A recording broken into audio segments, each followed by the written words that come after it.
بسم اللہ الرحمن الرحیم۔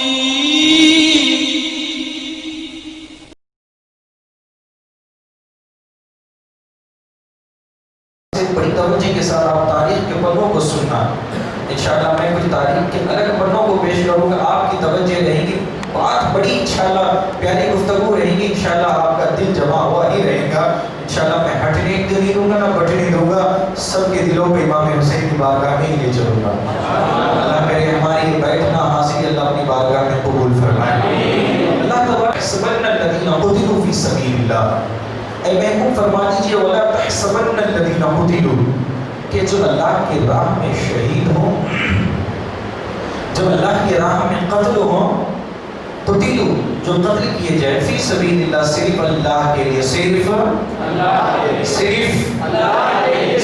اللہ کے لیے جو قتل کیے جائے فی سبیل اللہ، صرف اللہ کے لیے۔ اور میرے بھائی روزہ آپ بھی ہیں میں بھی ہوں، میں آپ سے گزارش کروں گا کہ آپ کی توجہ رہے، کیونکہ میں ہمت نہ کروں، کیونکہ میری بھی انرجی ختم نہ ہو، اور ہمیں فکر نہیں ہے جب تک کہ امام حسین کے دل میں محبت رہے گی اللہ روحانی طاقت عطا کرے گا۔ بہرحال مجھے فکر نہیں ہے، یہاں اگر ایک بھی بیٹھے گا تو میں اسے سیدھا ساری امام حسین کی سناؤں گا، کیونکہ مجھے آپ سے مطلب نہیں ہے، مجھے امام حسین کی محبت سے مطلب ہے، اور آپ بھی یہی طے کر کے بیٹھے کہ مجھے امام سے محبت نہیں ہے، امام حسین سے محبت ہے، اور محبت تو امام سے کرنی چاہیے، لوگ نہیں کرتے تو بات الگ ہے، اور جتنے لوگ امام کے مخالفین بنتے ہیں، اور ہم نے دیکھا ہے زندگی میں اللہ انہیں سکون نہیں دے گا، کیونکہ جس کے پیچھے نماز پڑھے، یہی تو تاریخ میں واقعہ ہے، امام حسین مسجد کی امامت بھی کیے، مسجد نبوی کے امام حسین امامت کیے، اور لوگ ہم نے تاریخ میں دیکھا ہے جو اماموں کی قدر نہیں کرتا، لوگ ان کی زندگیوں میں کبھی خوشی نہیں دیتا ہے، وہ ہمیشہ پریشان سے رہتے ہیں، مال کتنا ہو دل کا سکون انہیں ہی ملتا ہے جو علماء کی قدر کرتا ہے، جو مؤذن کی بھی قدر ہے۔ یہاں تک نبی کریم نے فرمایا جو 40 دن مسجد میں اذان دے دیتا ہے، میرے نبی کریم نے فرمایا اللہ اسے جنت عطا فرما دیتا ہے، اور جو سارا اذان دے تو ان کی قدر کر رہے ہیں، لوگ قدر نہیں کرتے ہیں، مؤذن کی قدر نہیں ہے، لوگ نیچی نظر سے دیکھتے ہیں، حفاظ کرام کی قدر نہیں ہے، لوگ آج کل اپنے بچوں کو حافظ قرآن بننے کے لیے حافظ قرآن بنانے کے لیے آگے پیچھے ہوتے ہیں۔ میں نے کہا یار کیوں نہیں بنا رہے ہو؟ کہتے ہیں مولانا یہ کمائے گا کیا اور کھائے گا کیا کھائے گا؟ اب پھر ہلکے سے پیچھے لوگ یہی بھی کہتے ہیں مولانا جو لوگ رہتے کھاتے بڑے ہیں، وہ لوگ اچھا کھاتے ہیں، اب نظریہ کیا ہے کہ لوگ کیا کھائیں گے؟ اب جب امام کے پیچھے ہوتے کہتے ہیں کہ امام لوگ بہت کھاتے ہیں یا علماء بہت کھاتے ہیں، میرے بھائی نظریے کی بات ہے، اللہ انہیں کسی اور کی روزی نہیں کھلاتا، اللہ اپنی رحمتوں کی روزی نہیں کھلاتا ہے، اور یاد رکھو جو بھی حلال کی کمائی کماتا ہے اللہ سب کی حلال کی کمائی میں برکت عطا کرتا ہے، اور میرے نبی کریم نے فرمایا جو حلال روزی کمائے اور کھائے فرشتے اللہ ان کے لیے دعائیں مغفرت فرماتے رہتے ہیں۔ بہرحال لوگ اماموں کی قدر نہیں کرتے اور لوگ تباہ ہوتے، اور ہم نے دیکھا ہے جو علماء کی قدر نہیں کرتے، جو مفتیان کی قدر نہیں کرتے، جو باعمل عالم ہو انہیں پتا ہے یہ دین کا باعمل عالم ہے، یہ دین کی خدمت کرتا ہے، پھر بھی لوگ ان کے پیچھے برائی کرے، لوگ اختلافی کلام کریں تو یاد رکھیں اللہ اس کا ذمہ لیتا ہے، اور میرے نبی کریم صلی اللہ علیہ وسلم کی حدیث ہے جو باعمل عالم کا ادب نہ کرے اندیشہ ہے مرتے وقت اللہ اسے کلمہ نصیب نہیں کرے گا۔ اللہ کرے ہم تمام علماء کا قدر کریں، اماموں کا قدر کریں، مؤذن کا قدر کریں، ماں باپ کا قدر کریں، اور ہر مسلمان کا ادب کریں، سب کا ادب رکھیں، سب کا ادب کریں۔ بہرحال اللہ تبارک تعالیٰ قرآن میں فرماتا ہے وَلَا تَحْسَبَنَّ الَّذِينَ قُتِلُوا، جو اللہ کی راہ میں قتل کیے جائیں فی سبیل اللہ، صرف اللہ کے لیے قتل کیے جائیں، اموات، اب اللہ فرماتا ہے انہیں مردہ مت کرو، انہیں مردہ مت کرو۔ اب ایک دواخانے میں اگر کوئی کورونا سے مرتا ہے، ہم نے دیکھا وائرس بڑا ابھار میں تھا، بڑی تیزی میں تھا، لوگ مر رہے تھے، لوگ پہنچتے کیونکہ بیڈ نہیں مل رہے تھے، گیسز انہیں سپلائی نہیں ہو رہی تھی، دواخانے اتنے فل تھے، ڈاکٹر بھی لینے ڈر رہے تھے کہ اب کیا ہوا۔ اب میں نے سنا ہے کہ لوگ پہنچتے ہی مر گئے، تو جب ڈاکٹر کے پاس وہ پہنچا، ان کا جسم، ان کی باڈی تو ڈاکٹر نے سانس کی طرف دیکھ کر کہا یہ تو مر گیا ہے، یہ مردہ ہو گیا ہے۔ ڈاکٹر کا کیا کہنا ہے کہ اس کا جسم مردہ ہو گیا ہے۔ اب میں بڑی پیاری بات کر رہا ہوں، آپ توجہ رہیں، ہلکی سی گفتگو شروع کروں گا، ابتدا تک پہنچاؤں گا آپ کو۔ بہرحال ڈاکٹر کیا کہتا ہے کہ یہ بھائی مردہ ہو گیا ہے، مر گیا ہے۔ اب اس کے مرنے میں کربلا کے شہداء کے مرنے میں کیا فرق ہے؟ اب ڈاکٹر کہہ رہا ہے کہ عام انسان کی جو باڈی پہنچتی ہے، حالانکہ اگر وہ لڑ کے جھگڑتا بھی ہے، اب اسلام کے خاطر بھی مرے تو تھوڑی سی ہلکی سی اگر گھر والے سوچیں کہ اس کی جان محسوس ہے، چل رہی ہے، شاید دواخانے لے جایا جائے تو جان بچ جائے گی۔ اب ڈاکٹر کے ذریعے جو ہے نا گھر والے اگر لے بھی گئے، اب ڈاکٹر کے پاس پہنچے گی، جان نکل جائے گی تو ڈاکٹر فوراً یہ نس پکڑ کر کہے گا کہ یہ مردہ ہے، یہ مگر اللہ کیسے کہہ رہا ہے کہ شہداء زندہ ہے؟ اب اللہ کہہ دے، اب اچھا یہ ایک بات بتا دوں، ہم کیا سمجھتے ہیں؟ جو جنازے میں لیٹتا ہے، کفن جسے پہنایا جاتا ہے، چار کاندھے جسے دیے جاتے ہیں، ہم کہتے ہیں کہ کہنے والا کو کہتا ہے کہ بھئی کون لیٹا ہے؟ تو ہم سارے لوگ کہتے ہیں کہ یہ مردہ لیٹا ہے، نہیں کہتے بھائی؟ ہم کہتے ہیں کہ ابے کوئی انسان پوچھے میں کون ہے اس میں، نام تو بتا دیں گے، میں کہتے ہیں کہ مردہ ہے، لیٹا ہے۔ ہماری اور آپ کی نظر میں ہم یہ سمجھتے ہیں کہ جو جنازے کے دورے میں لیٹا ہے وہ مردہ ہے، جس کی جسم سے روح نکل جائے وہ مردہ ہے۔ اب یہ بات سمجھنی ہے اصل میں مردہ کون ہے، جسے قرآن مردہ کہے وہ مردہ کون ہے، جسے حدیث کہے یہ مردہ ہے، تو ہمیں اس بات کو سمجھنا ہے کہ مردہ کون ہے۔ اب یاد رکھیں، خدا جسے مردہ کہے وہ زندہ کبھی نہیں ہوتا، اور جسے خدا زندہ کہے وہ مردہ کبھی نہیں ہوتا، وہ کبھی مردہ نہیں ہوتا۔ اس پیمانے کو سمجھنا ہے۔ اب اس کے سمجھنے کے لیے اور مجھے سمجھانے کے لیے اب آپ کی تعاون کی ضرورت ہے، آپ کی بیداری کی ضرورت ہے۔ اب اس بات کو سمجھیے کہ امام اب اللہ جسے کہے کہ یہ مردہ، ایک دنیاوی انسان کہے، ڈاکٹرز کہے کہ یہ مردہ ہے، اب اصل میں سمجھنا ہے مردہ کون ہے، کیونکہ اسے آپ سمجھ لیں گے۔ حالانکہ میں ڈائریکٹ امام حسین سے شروع کر دیتا، مجھے فکر نہیں ہے، مگر مجھے سمجھانا ہے میری عوام کو، بتانا ہے میرے دوستوں کو اصل میں مردہ کون ہے، اصل میں زندہ کون ہے۔ قرآن کسے مردہ کہا ہے، حدیث پاک کسے مردہ کہی ہے، اور ہم اب اس بات کو سمجھیں گے تو انشاءاللہ میری نیت اور میری امید ہے جو بھی جنازے میں لیٹا ہوگا مصطفیٰ کا غلام، آپ اسے مردہ نہیں کہیں گے بلکہ زندہ کہیں گے، زندہ کہیں گے، اور اس بنیاد پہ کہیں گے۔ اور اس بنیاد پہ آپ کہیں گے نبی کریم علیہ السلام نے 40 سال کے بعد نبی کریم علیہ السلام نے، لوگ اختلافی کلام اس میں بھی کرتے ہیں کہ میرے مصطفیٰ کو نبوت 40 سال کے بعد ملی۔ میرے بھائی، جناب عیسیٰ علیہ السلام کو اللہ پیدا ہوتے ہی نبوت عیسیٰ کو دے سکتا ہے، کیا مصطفیٰ کو اللہ 40 سال کے بعد دے گا؟ ایسا عقیدہ ہمارا اتنا کمزور عقیدہ نہیں ہے۔ ہمارا عقیدہ تو ایسا ہے، ہمارا عقیدہ ایسا ہے کہ میرے اعلیٰ حضرت فرماتے ہیں کہ تو زندہ ہے واللہ، تو زندہ ہے واللہ، میری چشم عالم سے چھپ جانے والے۔ ایسا ہمارا عقیدہ ہے کہ مصطفیٰ ہمیشہ زندہ ہے، مدینے میں بھی زندہ ہے، سنیوں کے دلوں میں بھی زندہ ہے۔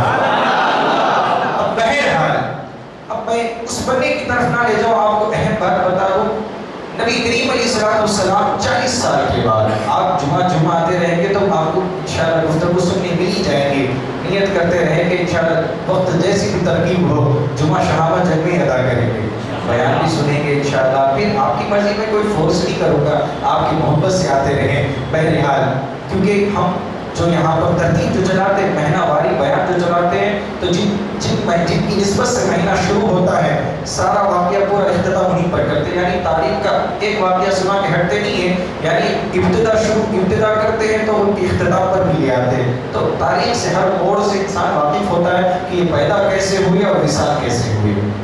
بہرحال میرے آقا علیہ السلام 40 سال کے بعد مکے کی فاران کی چوٹی پر کھڑے ہو کر لوگوں سے کہنے لگے، لوگوں قولوا لا الہ الا اللہ. میرے نبی کریم علیہ الصلوۃ والسلام نے فرمایا کہ لوگوں کہہ دو اللہ ایک ہے. اب اس میں ابو جہل بھی تھا, اس میں ابو لہب بھی تھا, مکے کے بڑے بڑے کافر تھے, مکے کے بڑے بڑے ڈاکو تھے, اور سب میرے مصطفیٰ کو مانا بھی کرتے تھے. اور کب ماننا چھوڑ دیے, دشمنی کہاں سے شروع کی ہے مصطفیٰ سے, اب اس بندے کو آپ سمجھیں. میرے نبی کریم نے فرمایا قولوا لا الہ الا اللہ, لوگوں کہہ دو اللہ ایک ہے. اب مکے کے لوگ کہنے لگے اے محمد, اب میرے نبی کریم علیہ السلام اس بات کا خیال رکھتے تھے کہ یہ لوگ مجھے مان لیں گے, میری بات کو سمجھ لیں گے, کیونکہ مصطفیٰ کو یہ خود بد پیچھے کہتے تھے کہ اپنا مال کسی اور کی طرف جمع نہ کرو, مصطفیٰ کی بارگاہ میں جمع کر کے رکھو, کیونکہ مصطفیٰ جیسے دیتے ہیں ویسے ہی دیتے ہیں, جیسے دیتے ہیں, کیونکہ مصطفیٰ صادق بھی ہے, امین بھی ہے, اور رہبر بھی ہے, اور سب سے بہترین انسان بھی ہے. لوگ مصطفیٰ کی تعریف بیان. اب سب سے پہلے مصطفیٰ نے فرمایا لوگوں تمہیں میرے بارے میں تمہارے دل میں کیا خیال ہے. لوگ کہنے لگے اے محمد تمہارے بارے میں ہمارے دل میں اتنا بہتر خیال ہے, ہم تمہیں صادق بھی مانتے ہیں, امین بھی مانتے ہیں, رہبر بھی مانتے ہیں, اور دنیا کا سب سے بہترین انسان بھی مانتے ہیں. اور تم جب بھی بولتے ہو سچ بولتے ہو, جھوٹ نہیں بولتے ہو, غریبوں پہ رحم کرتے ہو, یتیموں کا سہارا بنتے ہو, بیواؤں کی مدد کرتے ہو, اور جو کمزور ہوتا ہے تم اس کی مدد بھی کرتے ہو. اگر تمہاری نظر میں کوئی بیمار مل جائے تو اس کی عیادت بھی کرتے ہو. ہم تمہیں اچھا مانتے ہیں, سب سے بیوٹیفل مانتے ہیں, سب سے بہتر مانتے ہیں, سب سے اعلیٰ مانتے ہیں, سب سے اچھا انسان اے محمد ہم تمہیں مانتے ہیں. تو میرے نبی کریم, اب یاد رکھو یار, کسی کے منہ پہ کسی کی تعریف ہو تو وہ خوش تو ہوتا ہے, اور میرے نبی کریم کتنا خوشی ہوں گے کہ کلمہ پڑھنے والے تعریف نہیں کیے, کلمہ نہیں پڑھنے والے تعریف کیے. میرے مصطفیٰ کا سینہ اونچا ہو گیا, اور مصطفیٰ کو امید تھا کہ میں آگے کا جملہ بولوں گا تو یہ مان لیں گے. تو میرے نبی کریم نے فرمایا تو پھر کہو نا قولوا لا الہ الا اللہ, کہہ دو اللہ اب یہاں پر اکھڑ گئے. اب یہاں پر کیا کہنے لگے اے محمد, اب لوگ آپس میں کہنے لگے ارے ہم تو یہاں تک آپ کو مان بھی لیے, صادق بھی مان لیے, امین بھی مان لیے, اچھے بھی مان لیے, رہبر بھی مان لیے. اب جب مصطفیٰ نے ایک خدا کی دعوت دی, یاد رکھو یار, جب تک کہ تم لوگوں کو اچھائی کی طرف, یعنی جب تک کہ لوگوں کو تم جو ہے نا اس کے ساتھ رہو گے, جہاں تک اس کی دلی خوشی کی بات کرو گے تو لوگ خوش رہیں گے, جب سچائی کی بات کرو گے تو اچھے لوگ تمہیں دشمن بھی بنیں گے, تمہیں تکلیف بھی دیں گے. اور سب سے زیادہ تکلیف تو اسلام کی تبلیغ کرنے والوں کو ملتی ہے, اور وہ ہمت نہ ہارے, وہ میرے مصطفیٰ کی سیرت کو پڑھ لیا کرے. میرے نبی کریم علیہ السلام نے فرمایا کہہ دو نا پھر اللہ. اب وہ کہنے لگے, نعوذ باللہ, کہنے لگے تم پاگل تو نہیں ہو گئے, تم کیا کہہ رہے ہو اے محمد. میرے نبی کریم کو کافر کہتے تھے اے محمد, اور جب وہ کلمہ پڑھتے تھے تو یا رسول اللہ کہتے تھے.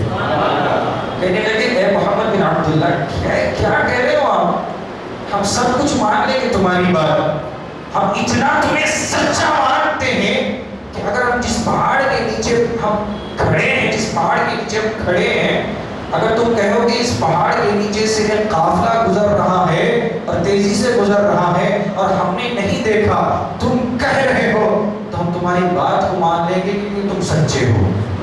مگر ہم یہ بات نہیں مانیں گے کہ تم کہہ رہے ہو کہ ہم خدا کا کلمہ پڑھیں تمہیں مانیں, ہم یہ بات نہیں مانیں گے. ہم اپنے آباء اور اجداد کے دین کو نہیں چھوڑیں گے, ہم نہیں چھوڑیں گے. ہمارے باپ دادا جو کلمہ پڑھتے تھے, ہم جو ہمارے باپ دادا جن بتوں کی عبادت کیا کرتے تھے, ہم امیڈیٹلی چھوڑ دیں, اچانک سے چھوڑ دیں, ہم نہیں چھوڑیں گے.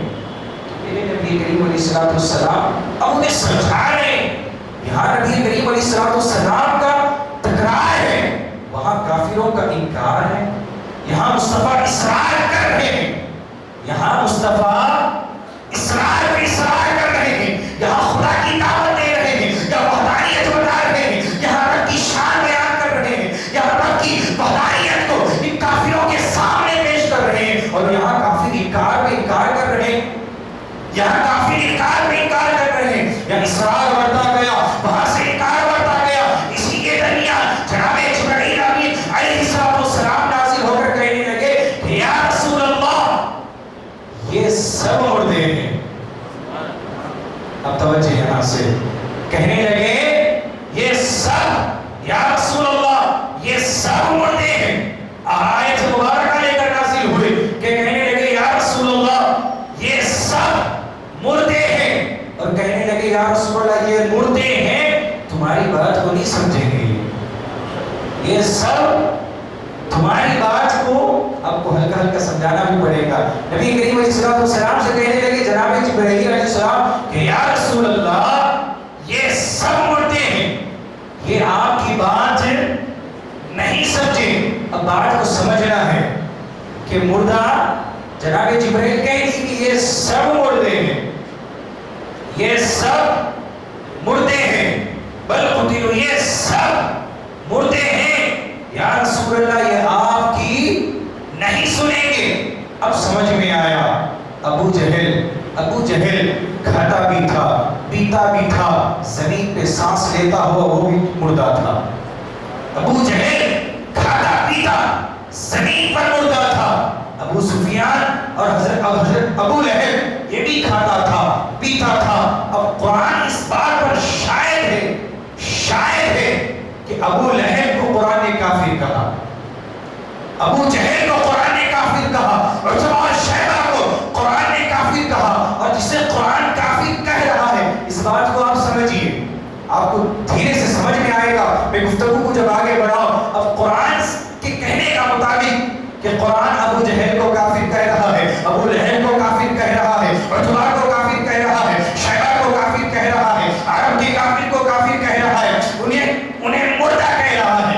ابو لہب کو قرآن نے مردہ کہا، ابو جہل کو قرآن نے مردہ کہا، عتبہ کو مردہ کہا، شیبہ کو مردہ کہا، امیہ بن خلف کو قرآن نے مردہ کہا. اب ابو جہل کاروبار بھی کر رہا ہے مگر قرآن کہہ رہا ہے، اب دیکھنے والا دیکھ رہا ہے ابو جہل کی سانس چل رہی ہے مگر قرآن کہہ رہا ہے یہ مردہ ہے. قرآن کہہ رہا، سمجھیے توجہ رکھی، ابو جہل کاروبار کر رہا ہے مگر قرآن کہہ رہا ہے اسے زندہ نہ سمجھو یہ مردہ ہے. ابو لہب کاروبار کر رہا ہے، ڈیلنگ کر رہا ہے، شام جا رہا ہے، یمن جا رہا ہے، مصر جا رہا ہے، خرید و فروخت کر رہا ہے، اپنی ضروریات کو بیچ رہا ہے، سامان کو لے رہا ہے، مال کو لے رہا ہے مگر قرآن کہہ رہا ہے، لوگ سمجھ رہے ہیں یہ زندہ ہے مگر قرآن اٹھ کر کہا یہ مردہ ہے. عتبہ اور شیبہ بھی کاروبار کر رہے ہیں، کھا رہے ہیں، شادی کر رہے ہیں، بچے پیدا بھی کر رہے ہیں، غذا کا استعمال بھی کر رہے ہیں، مکے کی زمین پر چل رہے ہیں، اپنے سونے کے بستر میں آرام بھی کر رہے ہیں، بات بھی کر رہے ہیں، گلے بھی مل رہے ہیں، لوگوں سے محبت والی گفتگو کر رہے ہیں، جسم میں سانس بھی چل رہی ہے، ہاتھ پاؤں بھی ہل رہا ہے، پاؤں بھی چل رہا ہے، آنکھ بصیرت کی سماعت ان کی حفاظت میں ہے، دماغ بھی چل رہا ہے مگر قرآن کہتا ہے یہ مردہ ہے، یہ مردہ ہے. اب اس تاریخ کے ایک پنے کو ادھر لے چلو. میرے پیارے نبی کریم علیہ السلام کی پیارے چچا حضرت امیر حمزہ رضی اللہ تعالیٰ جنگ بدر بھی بہتر لڑے. اب جب جنگ احد کی بات آئی، حنظلہ نے حضرت امیر حمزہ رضی اللہ تعالیٰ عنہ کو کسی واردات کے تحت شہید کیا، نیزہ مارا اور حضرت امیر حمزہ رضی اللہ تعالیٰ عنہ کے سینے کی طرف وہ نیزہ آ کے گھس گیا. اور جب ختم ہو گئی، حنظلہ کی ایک سوچ تھی کہ میرے امیر حمزہ رضی اللہ تعالیٰ عنہ کے کلیجے کو کچا چبایا جائے. کلیجہ حضرت امیر حمزہ کا جو کلیجہ تھا اس نے نیت کی کہ میں کچا چبا لوں گی، اور اس نے ویسے ہی کیا. انہوں نے حنظلہ حضرت امیر حمزہ رضی اللہ تعالیٰ عنہ کے پاس آئی اور چھری لیا. حضرت امیر حمزہ زمین پر لیٹے ہیں اور چھری لے کر حضرت امیر حمزہ کا سینہ چیرا. اس طرح پوسٹ مارٹم میں لوگ نہیں چیرتے ہیں، لوگ یار اس کو دیکھ کے ڈرتے ہیں، میرے نبی کے چچا کا کلیجہ چیرا گیا. تاریخ نے وہ منظر کبھی نہیں دیکھا ہوگا کہ لوگوں کے کلیجے چیرے جا رہے ہیں، جسم چیرے جا رہے ہیں. حضرت سیدنا امیر حمزہ رضی اللہ تعالیٰ عنہ لیٹے ہیں اور حضرت امیر حمزہ شہید ہو چکے ہیں. اب حنظلہ پہنچ کر حضرت امیر حمزہ کے سینے کو چیرتی ہے، اندر سے کلیجہ نکال کر کچا چباتی ہے. اب یہاں پر مکے کی زمین پر ابو جہل چل رہا ہے، کھا رہا ہے، پی رہا ہے، سو رہا ہے، کاروبار کر رہا ہے، اس کے جسم میں سانس تھی۔ اب توجہ آگے سے اور پیچھے تک، حضرت سیدنا امیر حمزہ رضی اللہ تعالیٰ عنہ کی روح جسم سے پرواز ہو گئی۔ یہاں ابو جہل کی جسم میں سانس تھی، جان تھی، مگر قرآن کہہ رہا ہے ابو جہل مردہ۔ اب امیر حمزہ شہید ہو چکے ہیں، جسم کو کلیجہ نکالا گیا، زندہ چبایا گیا، مگر قرآن اب ڈاکٹر آگے بڑھ کر کوئی سرٹیفکیٹ دے دے اور یہ کہہ دے کہ یہ مردہ، تو قرآن نے کہا ہے ڈاکٹر رک بل احیاء، یہ زندہ ہے، اسے مردہ مت کر، یہ زندہ ہے۔ اب کوئی ڈاکٹر آگے پکڑے، امیر حمزہ کا نس پکڑے اور یہی اگر سرٹیفکیٹ ڈاکٹر اب نہ دے کہ یہ مردہ ہو چکے ہیں، یہ مردہ ہو چکے ہیں، تو قرآن کہہ رہا ہے نہیں نہیں نہیں، رک، یہ زندہ ہے، بل احیاء، یہ زندہ ہے، اور قتلوا، یہ زندہ ہے کیونکہ اللہ کی راہ میں قتل ہے، یہ زندہ ہے۔ اب قرآن نے سرٹیفکیٹ دے دیا، امیر حمزہ زندہ ہے، امیر حمزہ زندہ ہے، امیر حمزہ کے جسم سے روح نکل چکی ہے، جسم سے کلیجہ نکل چکا ہے، مگر قرآن کہہ رہا ہے بل احیاء، یہ زندہ ہے۔ ابو جہل کھا رہا ہے، پی رہا ہے، سو رہا ہے، کاروبار کہہ رہا ہے، اور قرآن کہہ رہا ہے یہ مردہ ہے۔ تو ہم سمجھ گئے کہ یا رسول اللہ اس فلسفے کو سمجھ سکے، ہم قرآن کی اس آیت کو سمجھ سکے کہ جس کے دل میں ایمان ہوتا ہے وہ زندہ ہوتا ہے، اور جس کے دل میں ایمان نہیں ہوتا وہ مردہ ہوتا ہے۔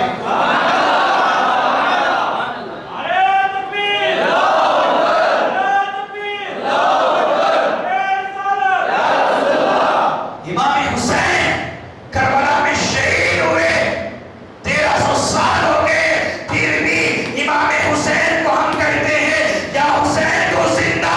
یزید کے دل میں ایمان نہیں تھا تو ہم سمجھ گئے یہ مردہ ہے، امام حسین زندہ ہے۔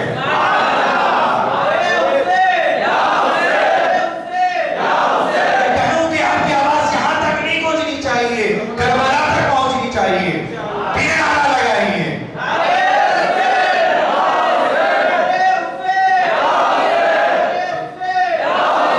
اس فلسفے کو سمجھ گئے نا آپ کہ زندہ کون مردہ کون، سمجھے نہیں سمجھے بھائی؟ جو سمجھ گئے ہاتھ اٹھا دے کہ ماشاءاللہ سب سمجھے کہ قرآن اب ہم دنیاوی ڈاکٹر سے مطلب نہیں ہے، کسی انجینئر سے مطلب نہیں ہے، کسی ریسرچ کرنے والے سائنسدان سے مطلب نہیں ہے، ہمیں مطلب قرآن سے ہے، مصطفیٰ کی حدیث سے۔ اسے قرآن مردہ کہے، ہم سمجھ گئے جس میں ایمان ہوتا ہے وہ زندہ، وہ جس میں ایمان نہیں ہوتا ہے وہ مردہ۔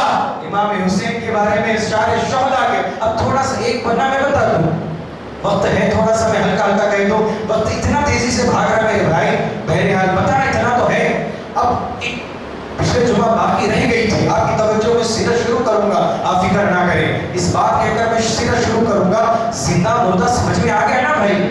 اب یہ بات سمجھیں، شہید زندہ، شہید اب غوث پاک تو شہید تو نہیں ہوئے، غریب نواز شہید نہیں ہوئے، صابر پاک شہید نہیں ہوئے، خواجہ بندہ نواز شہید نہیں ہوئے، حضرت یوسف بابا شہید نہیں ہوئے، قریب میں امام انوار اللہ فاروقی بانی جامعہ لیٹے ہوئے ہیں، وہ بھی شہید نہیں ہوئے۔ اب یہ بات اب کہنے والوں نے ایک سوال مجھ سے کیا اور میں بتانا ہی چاہوں گا، اور آپ کے اس سوال کا جواب گوشے گزار رکھوں گا، کیونکہ پتہ نہیں تاریخ میں پھر آپ سے کوئی نہ کوئی سوال کر لے، اور انشاءاللہ یہاں سے سن کر جواب آپ اپنی نسل کو بھی عطا کر دینا کہ بیٹا یہ شہید زندہ نہیں بلکہ بدر جولا غوث پاک بھی زندہ ہے، غریب نواز بھی زندہ ہے، اور کس طرح زندہ ہے یہ تھوڑی سی ہلکی سی بات سماعت کر لیں، انشاءاللہ پھر ہم غم حسین کی طرف بھی آئیں گے۔ بہرحال اب ایک شخص نے مجھ سے سوال کیا، وہ ہمارے اہل سنت سے اس کا تعلق نہیں تھا، وہ کوئی اور فرقے سے اس کا تعلق تھا، میں نام ہی نہیں لوں گا، ان کا نام لے کر اچھی محفل کو خراب بھی نہیں کرنا چاہوں گا۔ بہرحال مجمع سنیوں کا ہے، بات انشاءاللہ رحمت والی ہی چلے گی، مگر آغاز صبح گفتگو میں بتانا مقصد میرا ضروری لازمی ہے کہ امام حسین اب وہ کہنے لگا کہ بھائی تمہاری بات سمجھ میں آ گئی، سنیوں کہنے لگا سنیوں کی بات سمجھ میں آ گئی، الاحیاء زندہ ہے شہید کہ وہ اللہ کی راہ میں قتل ہوئے نا بھائی، میں ہم مان لیے شہید زندہ ہے، وہ قبر میں زندہ ہے، اب تکلیف کی بات کدھر ہے؟ قرآن مجید کی آیت ہے بل احیاء عند ربهم یرزقون، شہید قبر میں اس طرح زندہ ہے، اس طرح زندہ ہے، اللہ انہیں بیٹھے بیٹھے قبر میں روزی جنت کی عطا فرما دیتا ہے۔ بل احیاء عند ربهم یرزقون، ہم ان کی قبر میں ہی رزق عطا کرتے ہیں۔ اب ظاہر سی بات ہے بندے کے بعد رزق تو پہنچے اور وہ نہیں کھائے۔ مثال کی بات ہے، میرے دوست شریف صاحب ہے، میں نے ان کو انوائٹ کیا کہ چلیے میرے پاس دعوت ہے، اور وہ میں کو دعوت میں انوائٹ کروں وہ کھائے نا، ہو سکتا ہے بھائی چلے میں آپ کو شربت کی دعوت محرم کی اور میں آپ کے سامنے پیالہ پیش کروں، آپ بولیں گے چلو بھائی روزے سے تو کہیں گے میں نہیں پیوں گا، جب روزہ ختم ہو جائے افطاری ہو جائے تو آپ کہیں پی تو لیں گے نا بھائی، آپ کے پاس کوئی چیز پہنچی ہے تو آپ پیئیں گے، پہننے کی پہنچی ہے تو آپ پہنیں گے۔ اب شہید کے پاس جب رزق پہنچے گا تو وہ کھائے گا نا بھائی، کھائے گا نا۔ کھانے کے لیے زبان چاہیے، کھانے کے لیے دانت چاہیے، اور سب سے بڑھ کر کھانے کے لیے جسم میں جان چاہیے۔ اب سمجھیے بات کو، کھانے کے لیے اصل جسم میں جان چاہیے اور سارے اعضاء ہونی چاہیے۔ ایسا نہیں کہ فرشتے، اب قرآن کی آیت حدیث میں فرشتے نہیں کھلائیں گے، شہید کو فرشتے نہیں کھلائیں گے، وہ خود کھائے گا، اور خود کیسے کھائے گا؟ ہاتھ سے کھائے گا، ہاتھ سے کھائے گا، تو پتا چلا وہ مکمل زندہ ہے، جس طرح زمین پر بیٹھے ہوئے زندہ ہے، قبر میں لیٹے ہوئے زندہ ہے۔ زندگی کے فلسفے کو سمجھ کے بعد اختتام پر یہ لاؤ۔ اب کہنے والے نے کہا کہ مولانا بات اتنی مجھے سمجھا دیجیے، شہید زندہ بات سمجھ میں آ گیا کیونکہ ان کے قبر میں روزی نہیں ملتی ہے، غوث پاک شہید نہیں ہوئے، غوث پاک تھوڑی جنگ لڑے تھے، غریب نواز تھوڑی جنگ لڑے تھے، اور اتنے بڑے بڑے اللہ والے بابا فرید الدین گنج شکر ہے، حضرت دادا علی حجویری ہے، بڑے بڑے اولیاء اکرام۔ الحمدللہ ہم مختصر درگاہوں تک پہنچے ہیں، ایسے کتنے ممالک نہیں ہیں دنیا کے، کہاں کہاں نہیں اللہ والے۔ اور میرے نبی کریم کی حدیث ہے اللہ جہاں بھی ایک ولی ہوتا ہے جس جگہ پر، اللہ اس کی برکت سے علاقے پر رحمت عطا فرما دیتا ہے، وہ چاہے زمین کے اوپر ہو یا زمین کے نیچے ہو، تب بھی اللہ برکت عطا کرتا ہے۔ بہرحال ربیع الاول آئیں گے تو انشاءاللہ اس میں بھی الگ فلسفے تاریخ کے پڑھنے، اس میں بھی کھول کر بتاؤں گا کہ مصطفیٰ گنبد خضرا میں کیسے زندہ ہے۔ بہرحال اب اس کہنے لگا کہ میں غوث پاک کیسے زندہ، غریب نواز کیسے زندہ، بابا فرید الدین کیسے زندہ، یوسف نام پہ نہیں میں درگاہ میں لیٹے ہوئے، یوسف بابا کیسے زندہ پہاڑ میں لیٹے ہوئے، بابا شرف الدین کیسے زندہ، وہ نہ وہ جنگ لڑے تھے نہ کسی کافر سے لڑے تھے، لڑتے لڑتے شہید نہیں ہوئے، گلا نہیں کٹا، خون نہیں نکلا، کچھ نہیں نکلا، وہ کیسے زندہ؟ قرآن کی آیت بھی نہیں ہے کہ وہ زندہ ہے، قرآن کہہ رہا شہید زندہ ہے، تم پھر بول رہے ولی بھی زندہ ہے، زندہ ہو کے 11ویں بھی کر رہے ہو، چھٹی بھی منا رہے ہو، انہیں یاد بھی کر رہے ہو، فاتحہ بھی کر رہے ہو، نیاز بھی کر رہے ہو، شہید کی کرو تو سمجھ میں آئے گی، شہید کی مناؤ تو بات سمجھ میں آئے گی، یہ زندہ ہے، قرآن سے ثابت ہے۔ ولی کیسے زندہ ہے؟ قرآن سے ثابت تو نہیں ہے، حدیث میں تو آیا نہیں ہے، پھر ہمیں بتائیے وہ کیسے زندہ ہے۔ میں نے کہا یار عقل کے دوڑے پر، عقل کے گھوڑے مت دوڑا، میں تجھے شہدا سے ہی سمجھاؤں گا کہ ولی کیسے زندہ ہے۔ اب آپ سمجھ نہیں ہے بھائی، تیار ہے؟ آپ سبحان اللہ کہیں، ایک حسین نعرہ لگا دے۔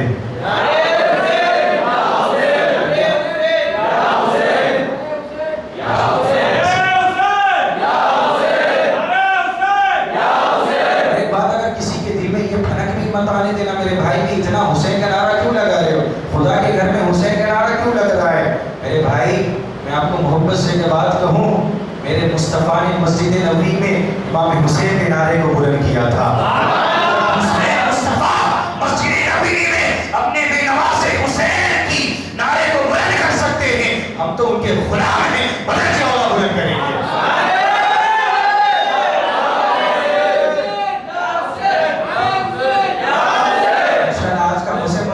روزے کو بھی روزہ لگ جائے، روزہ بھی کہیں کہ آج کے روزے کا مزہ ہی کچھ اور ہے۔ میں دیکھ رہا ہوں ماشاءاللہ ہنستے ہنستے کھلتے کھلتے چہرے، یہ کوئی اور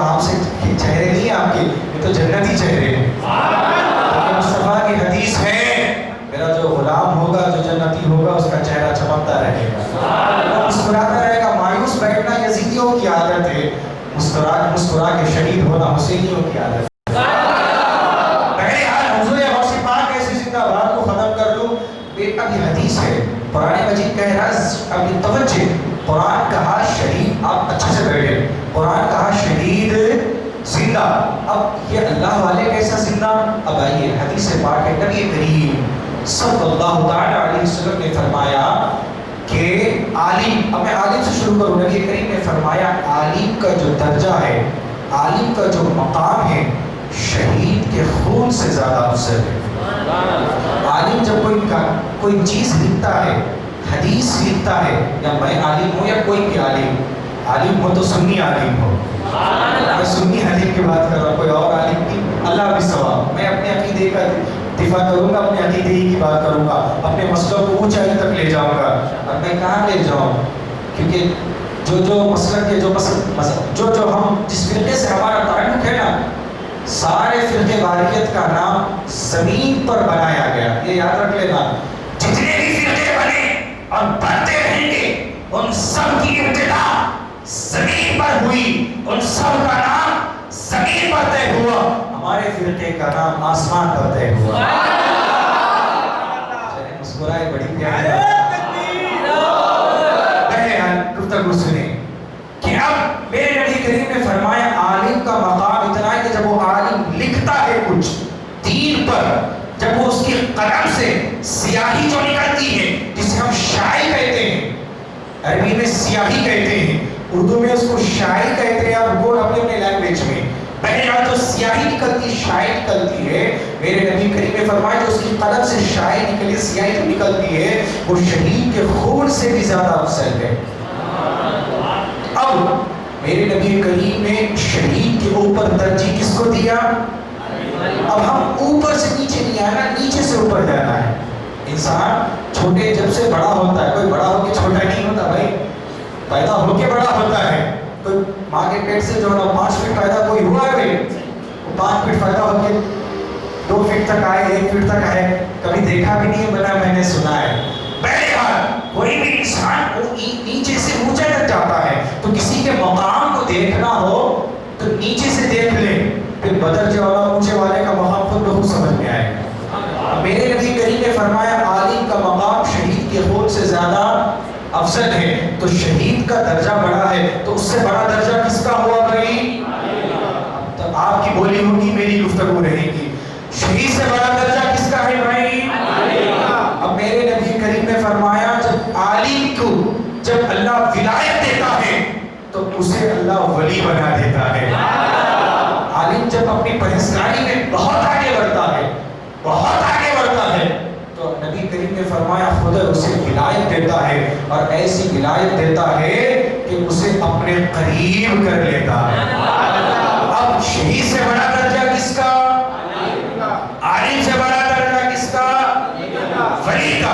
اب جب ولی کا درجہ اتنا بڑا ہے تو ولی سے بڑا درجہ صحابی کا، ولی سے بڑا درجہ بڑا، اب ہم سمجھ گئے، اب ہم کوئی سمجھے نہ سمجھے، سمجھانے کی اسے ہم کوشش کریں گے، سمجھ گیا تو بہتر، نہ سمجھا تو تب بھی بہتر، مگر ہم اتنی بات اسے سمجھا چکے، جب شہید زندہ ہے، قبر میں جب درجہ بدر جائیں گے تو عالم بھی زندہ،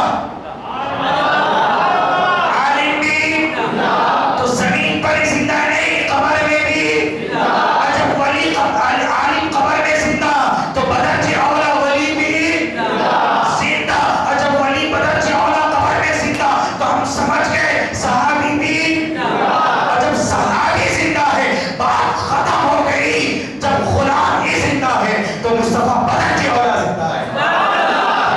امام نے فرمایا تو زندہ ہے واللہ، تو زندہ ہے واللہ، میری چشم عالم سے چھپ جانے والی۔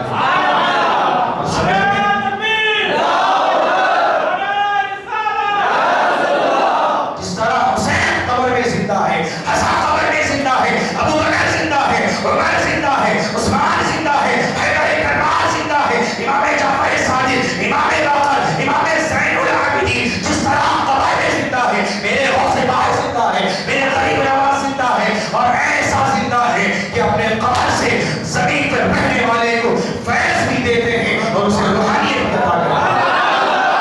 بھائی اب تاریخ قرآن مجید فرقان حمید کی آدھا گھنٹہ میرے پاس موجود ہے، میں تعلیم کے بعد آدھا گھنٹہ اب اطمینان سے کربلا میں لے چلوں. میرے امام حسین علیہ السلام کی ولادت، میرے نبی کریم علیہ السلام مدینے میں امام حسین رضی اللہ تعالیٰ عنہ کی ولادت ہوئی. امام حسن پہلے پیدا ہوئے، اس کے بعد امام حسین پیدا ہوئے.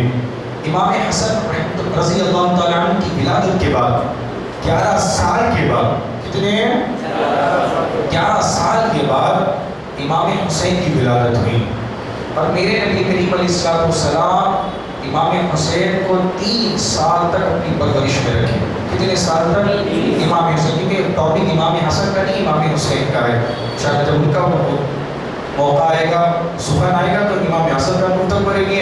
امام حسین رضی اللہ تعالیٰ عنہ کی ولادت ہوئی. میرے نبی کریم علیہ السلام کی پھوپھی ام الفضل، اب جب کہ امام حسین پیدا نہیں ہوئے، ام الفضل نبی کریم کی بارگاہ میں آئی اور کہنے رو رہی تھی. نبی کی بارگاہ میں صبح میں آئی، رات میں خواب دیکھی. میرے نبی کی پھوپھی ام الفضل خواب میں ڈراؤنا خواب دیکھی. صبح فجر پڑتے ہی پریشان کے ساتھ میرے نبی کی بارگاہ میں حاضر ہوئے، کہنے لگی کہ یا رسول اللہ میں نے ڈراؤنی رو رہی تھی. میرے نبی نے فرمایا رو کیوں رہی ہوں ام الفضل میری بہن، میری پھوپھی کیوں رو رہی ہیں آپ؟ تو نبی کریم علیہ السلام سے ام الفضل کہنے لگی یا رسول اللہ میں نے ڈراؤنی خواب دیکھی اور اتنی بھیانک خواب دیکھا کہ میں بتا نہیں سکوں گی، میں ڈر رہی ہوں کہ خواب سچ نہ ہو جائے. میرے نبی کریم نے فرمایا ایسا کیا خواب دیکھی تم نے اتنا ڈر رہی ہو، گھبرا رہی ہو، اتنا رو رہی ہو؟ ام الفضل کہنے لگی یا رسول اللہ میں نے خواب میں دیکھا ہے کہ آپ کے بازو، آپ کے جسم سے ایک گوشت کا ٹکڑا کٹا، آپ کے جسم سے ایک گوشت کا لٹھا کٹ کر میری جھولی میں گرا ہے، میری جھولی میں گرا ہے. مجھے ڈر لگ رہا ہے یا رسول اللہ، خواب بڑا ڈراؤنا تھا. مصطفیٰ مسکرانے لگے. مسکرائے تو ام الفضل کہنے لگے یا رسول اللہ مسکرائے کیا بات ہے؟ میرے نبی نے فرمایا خواب تیرا بڑا پیارا ہے، بڑا پیارا ہے. کہا خواب کیسے پیارا ہے؟ میرے مصطفیٰ نے فرمایا خواب کی تعبیر یہ ہے اللہ مجھے ایک بیٹا دے گا، وہ حسین ہوگا اور تیرے گود میں کھیلتا ہوا رہے گا. ایک بیٹا مجھے عطا کرے گا، حسین عطا کرے گا اللہ. اب نبی کریم علیہ السلام اب یہاں سے تاریخ کا پڑھنا دیکھ لیں کہ امام حسین کی ولادت ہوئی، میرے حسین پیدا ہوئے. میرے نبی کریم علیہ السلام نے جب امام حسین کو گود میں لیا نا میرے بڑے بھائی، امام حسین کو جب گود میں لیا تو جناب جبرائیل تشریف لائے، آ کر عرض کرنے لگے یا رسول اللہ خوشخبری آپ کو اللہ نے حسین عطا کیا.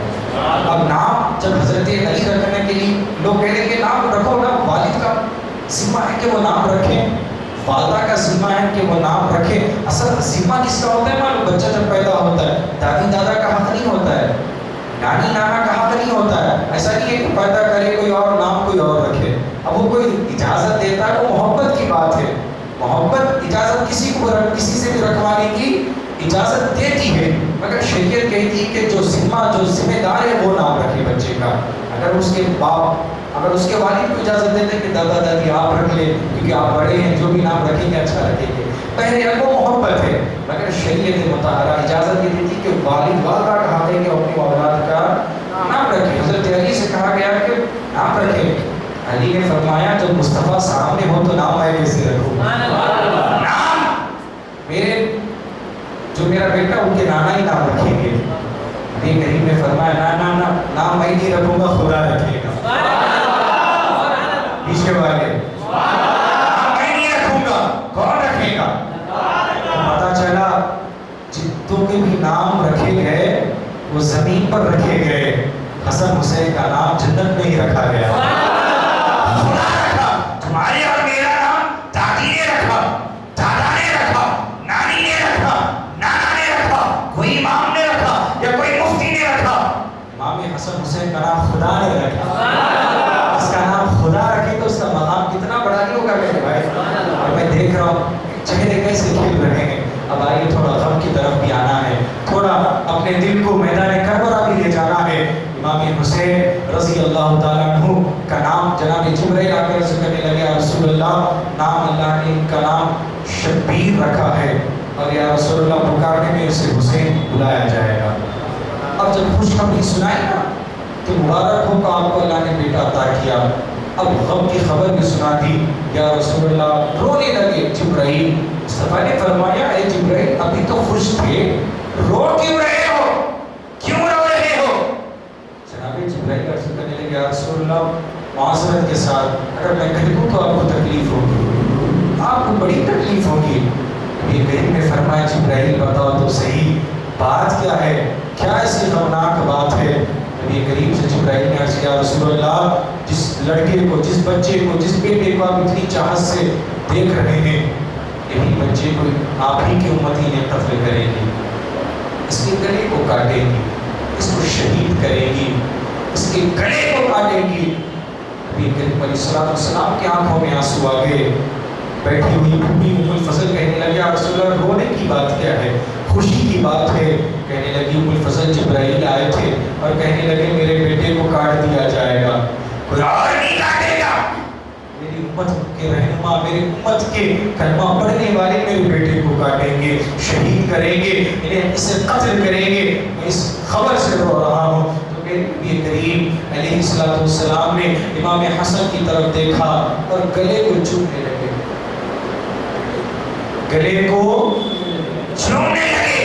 سیدہ طیبہ طاہرہ حضرت فاطمہ نے عرض کی کہ یا رسول اللہ میں دیکھتی ہوں کہ جب بچہ پیدا ہوتا ہے تو اس کا نانا اس بچے کے ماتھے کو چومتا ہے, آنکھوں کو چومتا ہے, جسم کو چومتا ہے, کان کو چومتا ہے, ہونٹوں کو چومتا ہے, بوسہ لیتا ہے. آپ گلے کو چوم رہے ہیں.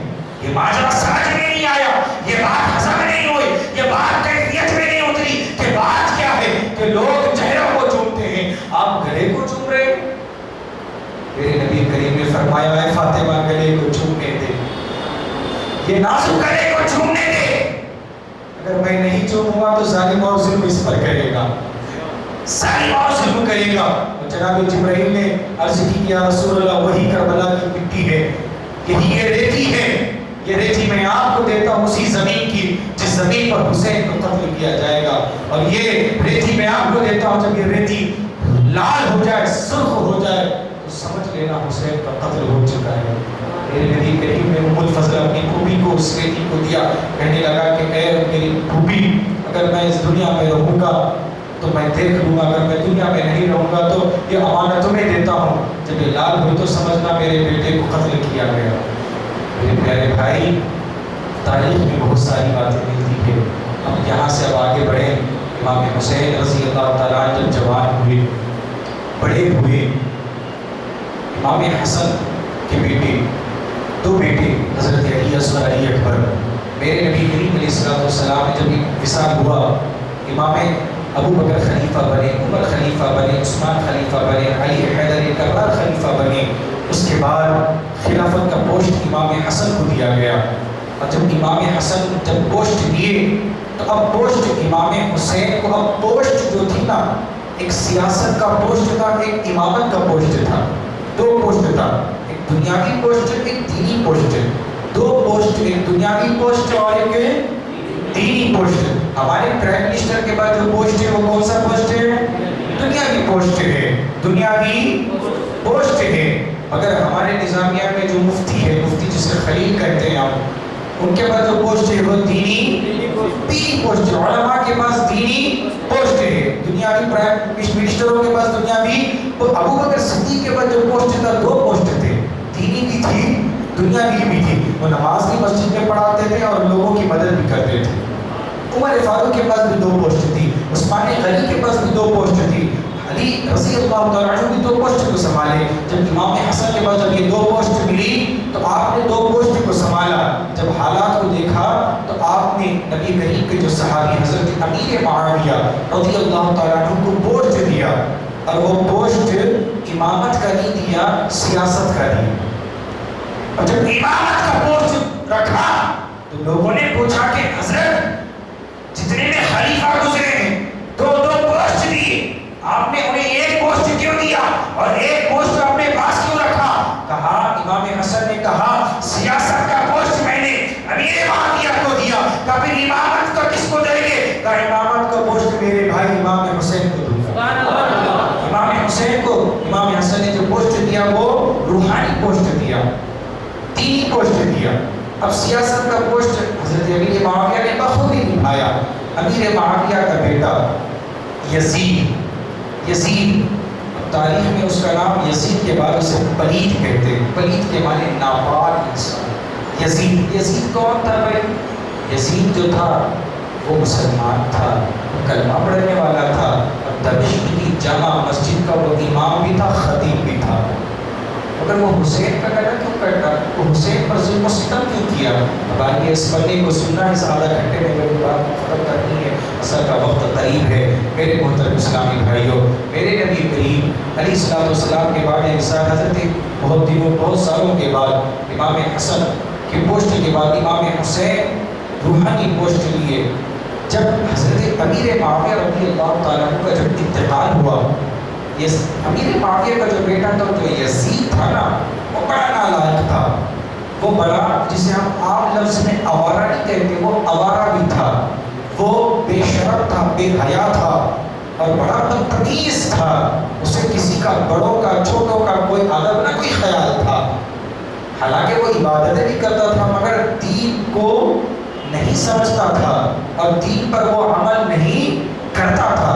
امیر معاویہ رضی اللہ تعالیٰ عنہ کا جب وصال ہوا, بہت لمبی داستان ہے, میں سناؤں گا تو عشاء ہو جائیں گی, میں مختصر کر کے سناؤں. حضرت امیر معاویہ رضی اللہ تعالیٰ عنہ کا جب وصال ہوا تو یزید کو اپنے بیٹے کو بلایا, کہنے لگا بیٹھ, میں ایک نصیحت تجھے کرتا ہوں. اس ایک ہی نصیحت, میرا جب انتقال ہوتا تو بنے گا امیر, مجھے پتا ہے, کیونکہ باپ کے بعد بیٹا ہی بنتا ہے پوسٹ.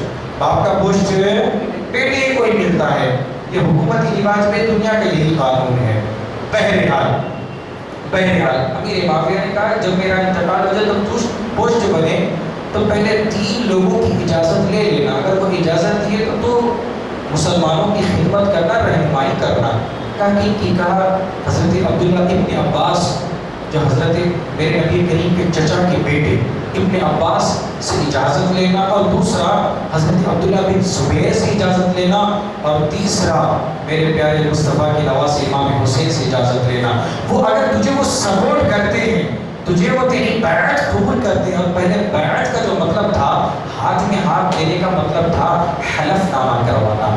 یعنی اس دور کی ہم بات کر لیں اوٹ, ہم کسی سیاسی لیڈر کو چنتے ہیں تو ہم ووٹ نہیں ڈالتے ہیں, پتن پہ ووٹ ڈالتے ہیں, پھول پہ ووٹ ڈالتے ہیں, ہاتھ پہ ووٹ ڈالتے ہیں. تو ووٹ ڈالتے وقت ہمارے دل میں یہ نیت ہوتی ہے, ووٹ ڈالنے کا یہ مطلب ہوتا ہے میں اس کو جتاؤں گا اور میں اس سے راضی ہوں, میں اس لیے اس کو ووٹ ڈال رہا ہوں کہ یہ قابل ہے. حالانکہ کون قابل ہے ناقابل ہے وہ آگے معلوم ہوگا, مگر اسی ارادے سے ہم ووٹ کرتے ہیں کہ اسے جتائیں گے, ہم اس کی ہر بات کو مانیں گے. تو پہلے حلف لیتے تھے کہ ہم تمہارے ہر فیصلے کو مانیں گے, ہر بات کو مانیں گے. اب ہمیں یعنی تمہاری زندگی تک تم ہی حاکم بنے رہو, ہم تمہاری کوئی بات میں رکاوٹ نہیں ڈالیں گے. اس دور کا حلف نامہ تھا. تو امیر معاویہ نے کہنے لگے کہ اگر یہ تمہیں دونوں اگر تمہارے حلف پر قائد ہوتے ہیں, تمہارا سپورٹ کرتے ہیں تو تم رہنما بنو. اگر یہ تمہارا سپورٹ نہیں کرتے ہیں, خاموشی سے منہ دباؤ اور گھر میں بیٹھ جانا. اگر یہ بڑا بدمعاش تھا, یہ بات تو ہاں تو کر لیا. جب امام حسین رضی اللہ تعالیٰ عشاء کی نماز مسجد نبوی میں پڑھا, امام بھی تو تھے, امامت بھی کرتے تھے وہ مسجد میں, نماز عشاء پڑھا کر ابن عباس حضرت عبداللہ بن زبیر کے ساتھ بیٹھے ہوئے تھے. ایک خادم آیا, ایک غلام آ کر کہنے لگا کہ آپ کو ابن زیاد بلا رہا ہے. ابن زیاد آپ کو, ابھی امام حسین کے پاس آ کر کہنے لگا کہ ابن زیاد, یزید نے وہاں سے پیغام دیا امیر معاویہ کا انتقال ہو چکا تھا. کہنے لگا کہ حسین کو بلاؤ, حسین سے کہو کہ وہ میری آگے بیعت کرے. تو جب ایک قاصد پہنچا امام حسین کی بارگاہ میں, وہ مسجد نبوی میں بیٹھے تھے, کہنے لگا کہ یزید آپ کو اپنی بیعت کے لیے بلا رہا ہے, اور اس بات کی تصدیق کے لیے ابن زیاد اپنی بارگاہ میں تمہیں بلا رہا ہے, اور اسی وقت بلا رہا ہے. تو حضرت عبداللہ بن زبیر اور حضرت ابن عباس کہنے لگے کہ اس وقت کیوں بلا رہا ہے, آپ ٹھیک رات میں کیوں بلا رہے ہیں؟ تو حسین مسکرا کر کہنے لگے تمہیں نہیں پتا, وہ اس لیے بلا رہا ہے, لگتا ہے کہ امیر معاویہ کا انتقال ہو چکا ہے. امیر معاویہ کی بڑی پیاری شان ہے, آپ اسلامی رسول ہیں. کہنے لگا کہ لگتا ہے کہ امیر معاویہ کا انتقال ہو چکا ہے, اب یہ اپنی بیعت کے لیے ہمیں بلا رہا ہے. تو حضرت ابن عباس ابن زبیر کہنے لگے اس رات میں جانا خطرے سے خالی ہے, حالات صحیح نہیں, آپ ایسا کریں اس کل صبح چلے جائیں. تو امام حسین کہنے لگا اچھا ٹھیک ہے میں کل صبح چلے جاتا ہوں. آپ نے کل صبح ابن زیاد کے پاس پہنچے. وہ علاقے کا بڑا تھا, اس کے پاس وہ دمشق یعنی کوفہ کا امیر تھا. ابن زیاد کوفہ کا وہ امیر تھا اور یزید دمشق کا امیر تھا, یعنی وہ سب سے بڑی رعایت. یعنی چھوٹی سی بات کہوں آپ کو سمجھ میں آنے کے لیے, آپ کو سمجھنے کے لیے, دلی یو پی کا پرائم منسٹر یوگی آدتیہ ناتھ ہے, وہ جس کے تابع داری کرتا ہے وہ مدارت المودی ہے. وہ دلی میں اس کا ہائی کورٹ ہے, اس کا یو پی میں ہے. وہ یو پی کا ہائی کورٹ والا جو بھی کام کرتا ہے وہ بڑے لیڈر سے کرتا ہے, حالانکہ ایک ہی جماعت کا تعلق ہے مگر ساری فلسفے مانتا ہے. آپ کو سمجھانے کے لیے بول رہا ہوں میں. تو اسی طرح وہ چھوٹی ریاست کا امیر تھا اور یزید بڑی ریاست کا امیر تھا. وہ سارے تابع داری یزید ہی کی طرح سے اس کی باتوں ہی فالوئنگ کرتے ہوئے اس کی باتوں پہ عمل کرتا تھا اور وہی اپنے حکم نامہ یزید کے مطابق نامہ جاری کرتا تھا. اب جب امام حسین یزید بن عمر بن معاویہ کے پاس جب پہنچے تو کہنے لگا کہ بھائی وہ تھوڑا اہل بیت کا ذرا ماننے والا بھی تھا. کہنے لگا کہ یزید نے پیغام دیا ہے کہ آپ یزید کی بیعت کر لیں. امام حسین کہنے لگے بھائی میں بیعت کر لوں گا, میں اسے سپورٹ کروں گا, مگر سب سے پہلے شرط یہ ہے وہ شراب کو چھوڑ دے. یزید شرابی تھا, بے نمازی تھا, وہ رنڈیوں کا مجرا دیکھا کرتا تھا, وہ فاسق تھا, اعلانیہ گناہ کرتا تھا. اور میرے نبی کریم نے فرمایا جو اعلانیہ گناہ کرے وہ میرا دین کا کبھی وہ ٹھیکیدار نہ بنے. انسان ہے, گناہ ہوتے ہیں, چھپ کر انسان گناہ کر لیتا ہے, وہ معافی بھی مانگ لیتا ہے تو اللہ اسے معاف بھی کر دیتا ہے. اگر کوئی کھل کر کہے اور وہ معافی بھی نہ مانگے تو اس کا کیا عالم ہوگا؟ اسے کوئی قبول کرے گا؟ بھائی کوئی نہیں قبول کرے گا. اب یزید جو تک کھل کر گناہ کرتا تھا وہ کہتا کہ میں معافی بھی نہیں مانگوں گا, اور اگر اسے کوئی سمجھاتا تھا تو اسے قتل کر دیتا تھا. تو یہ ظالم کا سر وہ بہت نہیں بڑھا, وہ بہت آگے نہیں بڑھ چکا تھا. تو امام حسین کہنے لگے بھائی وہ اعلانیہ گناہ کرتا میں اس کو کیسے سپورٹ کروں؟ وہ توبہ کرے گا تو میں اسے سپورٹ کروں گا, وہ معافی مانگے گا تو وہ میں اسے سپورٹ کروں گا. تو اب کہنے لگا اب اسی محل میں ایک اور ایک ظالم بھی بیٹھا ہوا تھا. کہنے لگا امام حسین نے یہی پیغام دیا کہ وہ میرے پاس آئے, میں اس کے پاس نہیں جاؤں گا. یزید کو کہے کہ وہ میرے پاس آئے, میں اس سے معافی نامہ لکھواؤں گا, پھر اس کو سپورٹ کروں گا. جب مجھے سمجھ میں آئے گا تو میں اسے سپورٹ کروں گا, اور جب تک مجھے سمجھ میں نہیں آئے گا تو میں سپورٹ نہیں کروں گا, میں اسے علاقے کا سربراہ نہیں کروں گا. اب یہ کہنا تھا, ایک ظالم وہاں پر کھڑا ہوا تھا اور کہنے لگا کہ اے رکن امیر, اسے روک لو, حسین کو جانے نہ دو, اسے روک لو, اور اگر وہ چلا جائے تو اسے قتل کر دو. امام حسین کی جب کانوں میں آواز پہنچی تو کہنے لگے کہ اے بدبخت کیا کہہ رہا ہے, مجھے قتل کرے گا؟ مجھے پتا نہیں کہ میں علی کا بیٹا ہوں, میں علی کا بیٹا, اگر دم ہے تو آ میدان میں لڑ, دیکھتے ہیں کون زندہ ہوگا کون مردہ رہے گا. تو وہ ڈر گیا, گھبرا گیا, پیچھے ہٹ گیا. اب گفتگو کی اختتام کر لاؤں.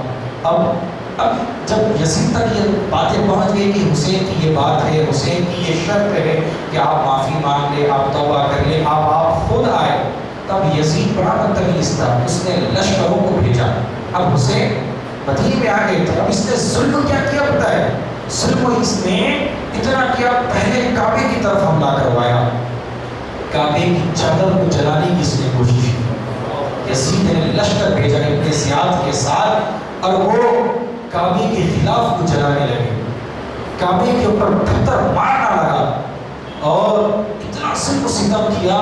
تاریخ میں آتا ہے کہ ایک صحابی رسول تھے, وہ صحابی رسول جو تھے نا, عمر کے حساب سے ہلکا سا ذہن, جب عمر ہٹتی ہے تو ذہن بھی تھوڑا سا ہلکا ہٹ جاتا ہے, پاگل سی تھوڑی سی کیفیت ہوتی تھی. حالانکہ وہ ابن زیاد کے پاس پاگل والی کیفیت لے کر پہنچے تاکہ یہ اسے چھوڑ دے.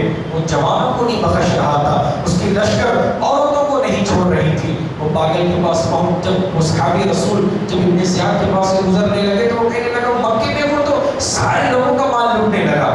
وہ حکم نامے جاری کیا اس نے ابن زیاد, کہنے لگا کہ مکے میں جس کے گھر میں بھی مال ہو تو لوٹ لو, جب تک کہ حسین یزید کی بیعت نہ کرے.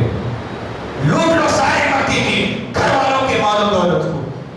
اب وہ صحابی رسول غریب تھے, وہ گزرنے لگے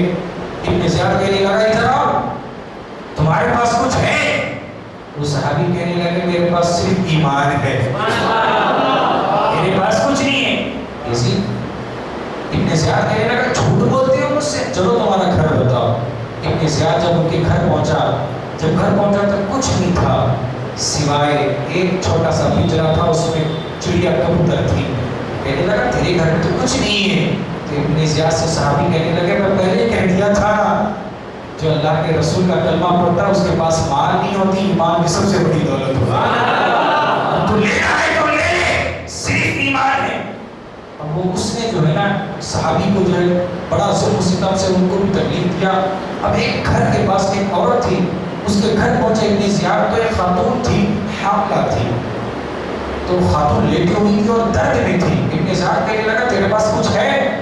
خاتون کہنے لگی کہ اے ظالم اے ابن زیاد میرے پاس کچھ نہیں, صرف میرا ایک بیٹا ہے وہ میرے پیٹ میں ہے. کہنے لگا اگر مال کچھ نہیں دے گی تو میں تیرے بیٹے کو قتل کروں گا. ماں روئی رو کر کہنے لگی ابن زیاد ماں کو بیٹے سے بڑھ کر کوئی چیز نہیں ہوتی. اگر میرے پاس کچھ ہوتی تو میرے لال کا صدقہ اتار کر میں تجھے دے دیتی, میرے بیٹے کی جان بچا لیتی. اگر میرے پاس کچھ ہوتا تو اللہ نے مجھے کچھ نہیں دیا, صرف ایک بیٹا دیا. ابن زیاد بڑا ظالم تھا, کہنے لگا تو کچھ نہیں دے گی. اب یاد رکھو یا میرے بھائی, تاریخ میں ایسے پلوں کو کبھی دہرایا جائے گا, کبھی ایسی بات سنا جائے گا. اتنا بڑا ظالم ماں کے پیٹ کو ظالم چیرتا ہے, چیر کر بیٹے کو نکال کر ماں کے سامنے اسے قتل کرتا ہے. ماں تڑپ تڑپ کر وہ بھی جان دے دیتی ہے, اور آخری جملہ یہ کہتی ہے کہ جب بیٹا ہی نہیں رہے تو ماں کا کیا کام ہوگا. ماں بھی انتقال کر گئی. اتنا ظلم و ستم کیا. جب مکے سے ظلم بڑھا, مدینے میں پہنچا تو حدیث کتابوں میں آتا ہے مدینے کی پاک صاف کماری بچیوں 40,000 بچیوں کے زنا یزید نے ابن زیاد کے لشکر سے کروایا. پاک عورتیں مدینے کی پاک بچیاں جو پردے میں ایسے پردہ رہتی تھی کہ سورج کی کرنیں بھی ان بچیوں کی سر کو نہیں چھوتی تھی. ایسی عزت کا خیال کرنے والی 400 بچیوں کا زنا اور بنا شادی شدہ حمل پھیلوایا. اتنا ظلم جب حسین نے دیکھا آنکھوں میں آنسو آ گئے, آنکھوں میں آنسو آ کر کہنے لگے. اب امام حسین کا جو مکان تھا اس کے سیدھی جانب سیدہ فاطمہ کا حجرہ تھا. اب پیچھے کی طرف امام حسین پیارے آقا علیہ السلام کا گنبد خضرا تھا. اس وقت گنبد خضرا نہیں بنا تھا, حجرہ مبارک تھا مصطفیٰ کا. حجرہ مبارک پیچھے جانب تھا, سیدھے جانب سیدہ طیبہ فاطمہ رضی اللہ تعالیٰ عنہ کی قبر مبارک تھی. اللہ کرے آپ کو اللہ مدینے کی حاضری عطا کرے تو آپ کو سارا لفظ سمجھ میں آ جائے گا. اللہ آپ کو عمر کی سعادت حاصل فرمائے, آمین تو بولے. اللہ آپ کو جزائے خیر عطا کرے. امام حسین رو پڑے اور رو کر کہنے لگے کہ اے میری ماں, اگر میں رہوں گا تو یہ اور ظلم و ستم کرے گا, مجھے آپ اجازت دے دو تو میں روانہ ہو جاؤں. آپ مکے کی طرف روانہ ہوئے, پلٹ کر مصطفیٰ کی طرف دیکھنے لگے. میرے نبی کریم علیہ السلام کی آخری بارگاہ, آخری وقت, آخری حاضری امام حسین نے نبی کریم علیہ السلام کی بارگاہ میں آئی اور رو رو کر کہنے لگے یا رسول اللہ حسین جا رہا ہے, یا رسول اللہ حسین جا رہا ہے, یا رسول اللہ حسین دنیا کے لیے نہیں جا رہا ہے, آپ کے دین کی حفاظت کے لیے جا رہا ہے, آپ کی امت کو بچانے کے لیے جا رہا ہے, دین کی حفاظت کے لیے جا رہا ہے. یا رسول اللہ اگر حسین نہ نکلے گا تو دین کو مشکلیں آ پڑے گی. اگر حسین مدینے کو نہیں چھوڑے گا تو یاد رکھیے یا رسول اللہ قرآن میں ترتیب اور ترمیم کی جائے گی, قرآن کی بے حرمتی ہو جائے گی. اگر یا رسول اللہ اگر میں مدینہ چھوڑ کر نہ جاؤں تو یزید کی فرعونیت اتنی بڑھ جائے گی, وہ شراب کو عام کر دے گا. یا رسول اللہ اگر میں مدینے کو رخصت نہ ہو گیا یا رسول اللہ یہ دین میں بگاڑ پیدا کروں گا, دین میں بگاڑ پیدا کرے گا. یا رسول اللہ میں اپنے دین کے لیے نہیں جا رہا ہوں, آپ کے دین کی حفاظت کے لیے جا رہا ہوں. رو پڑے. کون چاہتا ہے امام حسین کی پیدائش مدینے میں ہوئی, کھیلے مدینے میں, شادی کی مدینے میں, ساری عمر گزاری مدینے میں, اور در مصطفیٰ کے سامنے ہمیشہ رہتے تھے. کون گوارا کرے گا کہ مدینے کو چھوڑا جائے؟ لوگ میرے بھائی عمرے پہ جاتے ہیں، جب مدینے کو چھوڑنے کا وقت آتا ہے تو وہ رو پڑتے ہیں، وہ پریشان سے ہو جاتے ہیں، اور اتنا کٹھن گزرتا ہے، وہ دل میں یہ سوچتے ہیں جان مدینے میں نکل جائے، جسم انڈیا پہنچ جائے، روح تو میری مدینے میں ہی رہے۔ اتنا تلخ ہوتا ہے، اتنی تکلیف ہوتی ہے میرے بھائی مدینے کو چھوڑنا۔ ہم 15 دن میں مدینے کو نہیں چھوڑ سکتے میرے بھائی، تو امام حسین نے ساری زندگی مدینے میں گزاری، وہ کیسے چھوڑے، وہ کیسے گوارا کیے؟ وہ خود کے لیے نہیں کیے، وہ دین مصطفیٰ کے لیے کیے۔ امام حسین رضی اللہ تعالیٰ عنہ جب مکے کو روانہ ہوئے، میں تیزی سے بڑھ رہا ہوں، 72 جنوں کا قافلہ لیا، اپنے گھر کے اقارب والوں کو لیا۔ جب مکے پہنچے تو کوفہ جو ابن زیاد کا لشکر، ابن زیاد کی جو حکومت تھی، کوفہ والوں نے خط بھیجا اور بھیج کر کہنے لگے حسین آپ جلدی جلدی کوفہ آ جاؤ، جلدی کوفہ آ جاؤ، ہم تمہاری بیعت کریں گے، ورنہ ابن زیاد یزید کی بیعت کروا لے گا، ہم تمہاری بیعت کریں گے تو اللہ اسی برکت سے ہمیں جنت عطا کر دے گا۔ اب جب امام حسین کے پاس خطوط پہنچے، تاریخ بڑی لمبی ہے، حضرت امام حسین نے پہلے جاسوس کے لیے اپنے بھائی حضرت مسلم کو بھیجا، حضرت مسلم کے ساتھ ان کے بیٹے چھوٹے اور محمد بھی ساتھ تھے۔ جب امام مسلم جب کوفہ پہنچے، میں تیزی سے آگے بڑھ رہا ہوں، ابن مسلم جب کوفہ پہنچے، یکایک سارے کوفے والے، سارے مسلمان حضرت مسلم کی بیعت کیے، اور جب ابن زیاد کو جب خبر پہنچی تو اس نے دھمکایا اور کہا جو بھی حضرت مسلم کی بیعت کرے گا میں اسے قتل کروں گا اور کوفہ کے بازار میں اس کی سر کو لٹکاؤں گا۔ سارے لوگ گھبرا گئے، میرے بھائی حق کی بات آتی ہے تو لوگ اچانک سامنے تو آ جاتے ہیں، جب ڈر کی بات آتی ہے تو لوگ پیچھے ہٹ جاتے ہیں۔ میرے بھائی جب بھی حق کی بات آئے تو جان دے دینا، جسم کو پیچھے نہیں ہٹانا، پیچھے نہیں ہٹانا، کیونکہ انسان میں ڈر بھی مانتا ہوتا ہے، مگر یہ ڈر اس وقت آتا ہے جب جس کا ایمان کمزور ہوتا ہے، جس کا ایمان مضبوط ہوتا ہے، وہ کہتا ہے جان جاتی ہے تو جانے دے، ہم ایمان پہ تو خود مصطفیٰ پہ نشاور کریں۔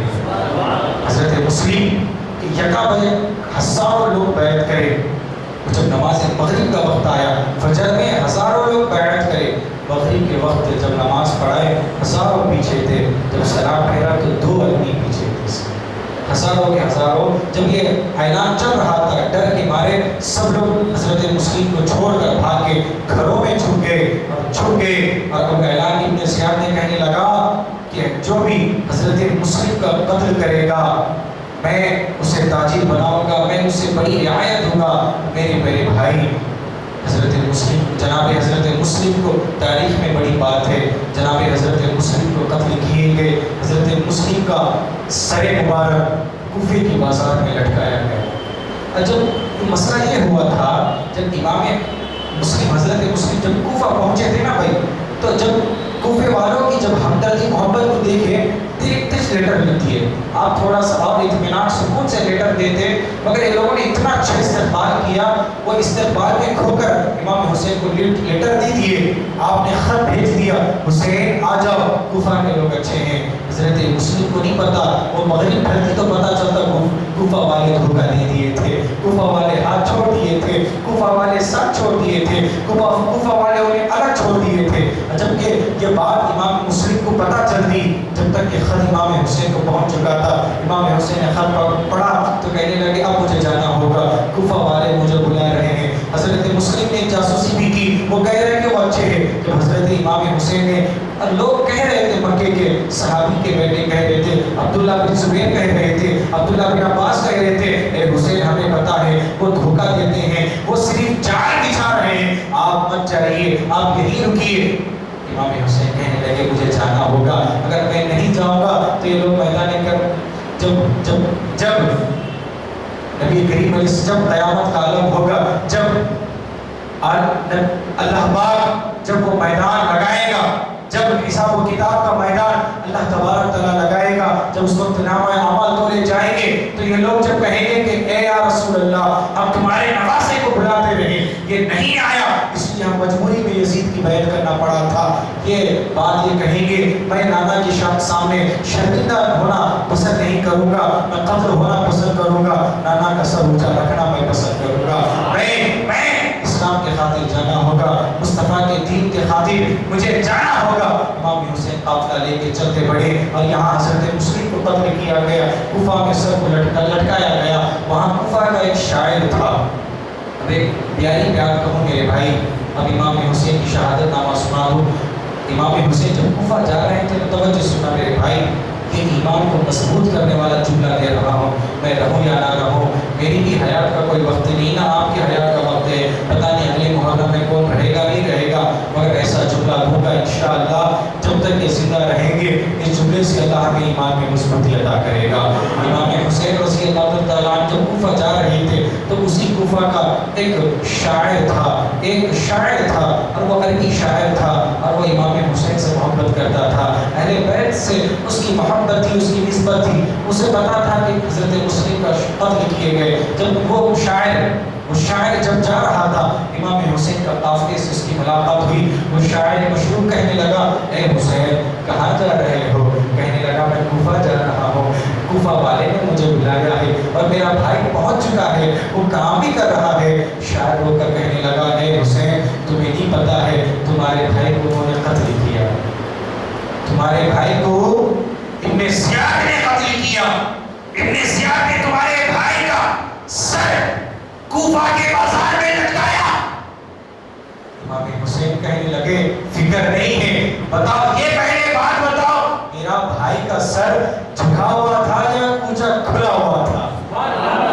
میرا بھائی کا سر, مجھے خوشی ہے کہ میرا بھائی یزید کے سامنے جھکا نہیں بلکہ سر اٹھا کر یزید کا سر جھکا دیا. رضی اللہ تعالیٰ عنہ اپنی تلوار کو نکالے, تلوار کو نکال کر لہرا کر جب میدان میں پہنچے تو ابن زیاد کہنے لگا, بھائی اتنی پاور کہاں سے آئی؟ تو شمر کہنے لگا, لوگ کہنے لگے دیکھ نہیں رہے ہو, علی کی تلوار ان کے پاس ہے, فاطمہ کی چادر ان کے پاس ہے, اور خود حیدر. اب لوگ کہنے لگے لگ رہا تھا حسین آ رہے ہیں, دل کہہ رہا تھا علی لڑ رہے ہیں, دل کہہ رہا تھا لگ رہے ہیں علی لڑ رہے ہیں. اب امام حسین رضی اللہ تعالیٰ عنہ تلوار کو لہراتے ہوئے جب ابن زیاد کے لشکر میں, یزیدی لشکر میں پہنچے, لڑ رہے ہیں. ایسا لڑ رہا تھا, ایسا لگ رہا تھا جہاں جہاں حسین کی تلوار لگ چل رہی تھی کافروں کے, مشرکوں کے, منافقوں کے سر طلب ہوتے نظر آ رہے تھے. یزیدی کٹ رہے تھے, یزیدی کے سینے چل رہے تھے, یزیدی کے خون کے فوارے لڑ رہے تھے. اب لوگوں کو امام حسین ابن زیاد کے لشکر کو, یزیدی لشکر کو امام حسین قتل کر رہے تھے, واصل جہنم تک پہنچا رہے تھے. ہزاروں تو ہزاروں پہ ہزاروں کی تعداد میں ابن زیاد کی, یزیدی کی لشکر کو امام حسین جہنم واصل کر رہے تھے. اب ابن زیاد کہنے لگا نہیں, اب اکیلے حملہ کر رہے گے تو ہم یہ سارے قتل ہو جائیں گے. اب تاریخ میں ایسا واقعہ ہو جائے گا, تاریخ میں ایسا ہونے والا ایک چیز, ایک جملہ لکھا جائے گا کہ ایک حسین 72,000 یعنی 22,000 لشکروں پر بھاری نظر آیا. ایک حسین نے 22,000 لشکروں کو ختم کر دیا. اب نہیں, اب اکیلے آ کے حملہ کریں گے تو ہم سب ختم ہو جائیں گے. اب کیا ہوگا؟ اب لوگوں نے طے کیا, ابن زیاد شمر نے طے کیا, اب سب ایک دم ٹوٹ پڑو, ایک دم ٹوٹ پڑو. اب ابن زیاد اور سارا لشکر, یزیدی لشکر امام حسین پر یکجا ٹوٹ پڑا. یہاں سے تیر چل رہے تھے, یہاں سے خنجر چل رہے تھے, یہاں سے تلوار سے مارا جا رہا تھا. تاریخ میں آتا ہے 72 امام حسین نے سپرد کیا تو 72 تیر آپ کے جسم میں پیوست کر دیے اور حتیٰ کہ یہاں تک آئے گئے 30-35 تیر آپ کے جسم میں ٹوٹ کے رہ گئی تھی. اور زخم تلواروں کا وہ بھی کم و بیش کیا گیا. اور اب جب امام حسین چھنی ہو گئے, یار ایک آدمی اتنے تیر, ایک تیر میں انسان گر جاتا ہے, کمر ٹوٹ جاتی, حالانکہ اولاد کا زخم, اولاد کا درد. اب یہاں پہ زخموں کا, تیر کا درد, خون نکل رہا ہے. امام حسین اب زمین پر بیٹھے, اور اس میں نہیں بیٹھے, مورخین کہتے ہیں اگر وقت عصر نہ ہوتی امام حسین لڑتے ہی جاتے.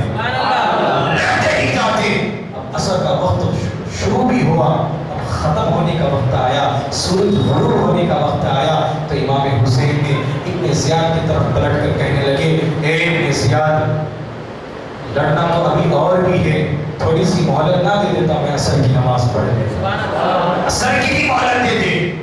امام ابن زیاد کہنے لگا، اچھا ٹھیک ہے، پڑھ لو عصر، پڑھ لو عصر، پڑھ لو، اجازت ہے۔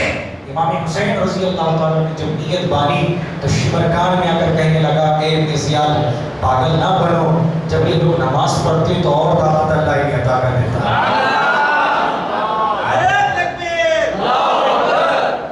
ارے حسین، شمر کہنے لگا، یہ اثر پڑھنے کا تو طاقت ایسی آئے گی، اب اور ہم باقی سزائیں بھی آئیں گے تو کم پڑھ جائیں گے، تب ایسا کرو، اب آئے نماز میں حسین کو شہید کر دو۔ ابن زیاد کہنے لگا، نہیں، شہید ہم کیسے کریں گے، ہمیں تو لانا ہے۔ شمر کہنے لگا، نہیں، اگر ہم ختم نہیں کریں گے تو یہ ہمیں قتل کر دے گا، ہمیں یہ شہید کر دے گا، ہمیں یہ دنیا سے ہی ہمارا نام مٹا دے گا، اب انہیں عین نماز میں شہید کر دیا جائے۔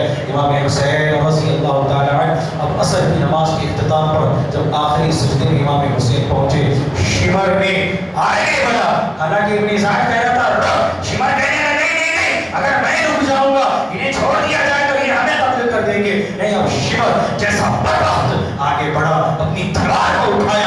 امام حسین سجدے میں ہے، خدا کا ذکر کر رہے تھے، سبحان ربی الاعلیٰ کہہ رہے تھے، رب کی باقی بیان کر رہے تھے، انہیں خوف نہیں تھا کہ اب کیا ہوگا۔ امام حسین عین نماز میں تھے، اپنے سجدے کی حالت میں شمر تلوار اٹھائی اور امام حسین کو جب تلوار مارا تلی کی طرف، تن الگ ہوا، سر الگ ہوا، پھر قرآن خود کہہ اٹھا، اِنَّا لِلَّهِ وَإِنَّا إِلَيْهِ رَاجِعُونَ۔ امام حسین جب اب ختم ہے میرے بھائی یہ بات ختم ہو چکی ہے، امام حسین اب شہید ہو گئے، سر تن سے نکلا، جسم الگ ہو گیا، سر الگ ہو گئی۔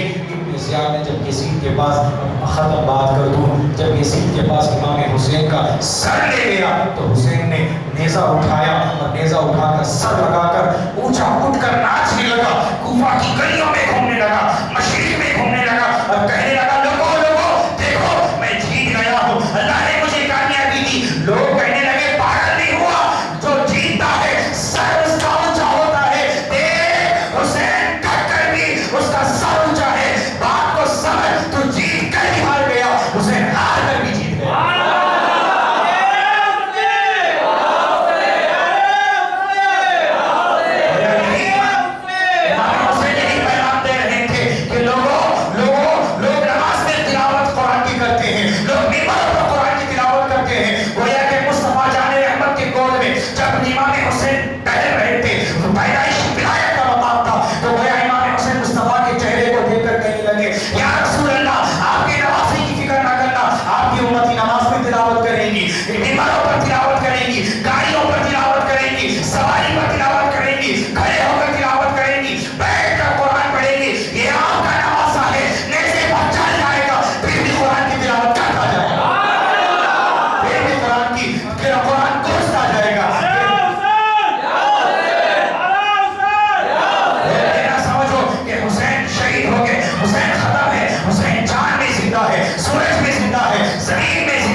سب کا کہنا سننا اور امام حسین کی سیرت پہ بھرپور عمل کرنے کی ہمیں توفیق عطا فرما۔ جمعہ آتے رہیے، خطابات ہوتے رہیں گے، اللہ کرے ہمارا اور میرا اور آپ کا ساتھ ہمیشہ چلے اور ہمیشہ رہے، اور جتنے بھی یہاں پر بیٹھے ہیں میرے کوئی کسی سے کوئی اختلاف نہیں، سب میرے چاہنے والے، سب سے میری محبت ہے، دعا کریں میری محبت آپ کے دل میں ہو، آپ کی محبت میرے دل میں ہو، اور یہ محبت اور یہ صحبت آپ کی میری امام حسین کے ساتھ ہو۔ اللہ کرے ہمیں امام حسین کا صدقہ ہمیں اور ہماری ساری نسلوں کو اللہ تعالیٰ فرمائے، ہمیشہ مدحت خیر الانام میں گزرے، دعا ہے عمر ساری، درود و سلام میں گزرے، وآخر دعوانا الحمدللہ رب العالمین۔ اعوذ باللہ من الشیطان الرجیم، بسم اللہ الرحمن الرحیم۔ لا يستوي أصحاب النار وأصحاب الجنة، أصحاب الجنة هم الفائزون۔ لو أنزلنا هذا القرآن على جبل رأيته خاشعا متصدعا من خشية الله وتلك الأمثال نضربها للناس لعلهم يتفكرون والله الذي لا إله إلا هو عالم الغيب والشهادة هو الرحمن الرحيم والله الذي لا إله إلا هو الملك القدوس السلام المؤمن المهيمن العزيز الجبار المتكبر سبحان الله عما يشركون والله الخالق البارئ المصور له الأسماء الحسنى يسبح له ما في السماوات والأرض وهو العزيز الحكيم بسم الله الرحمن الرحيم قل يا أيها الكافرون لا أعبد ما تعبدون ولا أنتم عابدون ما أعبد ولا أنا أعبد ما أعبد ولا أنتم عابدون ما أعبد لكم دينكم ولي دين بسم الله الرحمن الرحيم قل هو الله أحد الله الصمد لم يلد ولم يولد ولم يكن له كفوا أحد بسم الله الرحمن الرحيم قل هو الله أحد الله الصمد لم يلد ولم يولد ولم يكن له كفوا أحد بسم الله الرحمن الرحيم قل هو الله أحد الله الصمد لم يلد ولم يكن له كفوا أحد بسم الله الرحمن الرحيم قل أعوذ برب الفلق من شر ما خلق ومن شر غاسق إذا وقب ومن شر النفاثات في العقد ومن شر حاسد إذا حسد بسم الله الرحمن الرحيم قل أعوذ برب الناس ملك الناس إله الناس من شر الوسواس الخناس الذي يوسوس في صدور الناس من الجنة والناس بسم الله الرحمن الرحيم الحمد لله رب العالمين الرحمن الرحيم مالك يوم الدين إياك نعبد وإياك نستعين اهدنا الصراط المستقيم صراط الذين أنعمت عليهم غير المغضوب عليهم ولا الضالين آمين بسم الله الرحمن الرحيم ألف لام ميم ذلك الكتاب لا ريب فيه هدى للمتقين الذين يؤمنون بالغيب ويقيمون الصلاة ومما رزقناهم ينفقون والذين يؤمنون بما أنزل إليك وما أنزل من قبلك وبالآخرة هم يوقنون أولئك على هدى من ربهم وأولئك هم المفلحون وإلهكم إله واحد لا إله إلا هو الرحمن الرحيم إن رحمة الله قريب من المحسنين وما أرسلناك إلا رحمة للعالمين ما كان محمد أبا أحد من رجالكم ولكن رسول الله وخاتم النبيين وكان الله بكل شيء عليما إن الله وملائكته يصلون على النبي يا أيها الذين آمنوا صلوا عليه وسلموا تسليما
ابن حیدر پیدا کو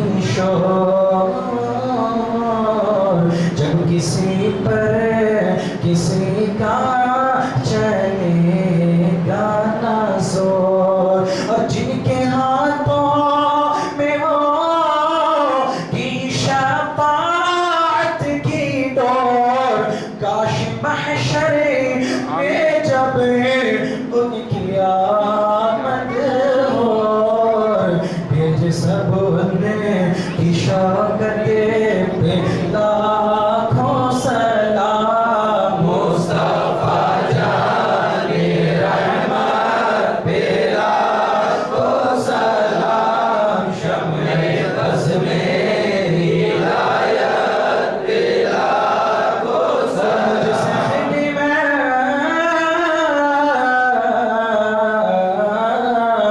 اور مجھ سے خدمت کے قدسی کہے ہاں رضا، مجھ سے خدمت کے قدسی کہے ہاں رضا، مجھ سے خدمت کے قدسی کہے ہاں رضا، مصطفیٰ جان رحمت پہ لاکھوں سلام، مصطفیٰ جان رحمت پہ لاکھوں سلام، شمع بز میں ہدایت پہ لاکھوں سلام، السلام علیکم یا رسول اللہ وعلى آلہ وصحبہ یا حبیب اللہ، الصلاة والسلام علیکم یا نبی اللہ وعلى آلہ وصحبہ یا نور اللہ یا محمد مصطفیٰ صلی اللہ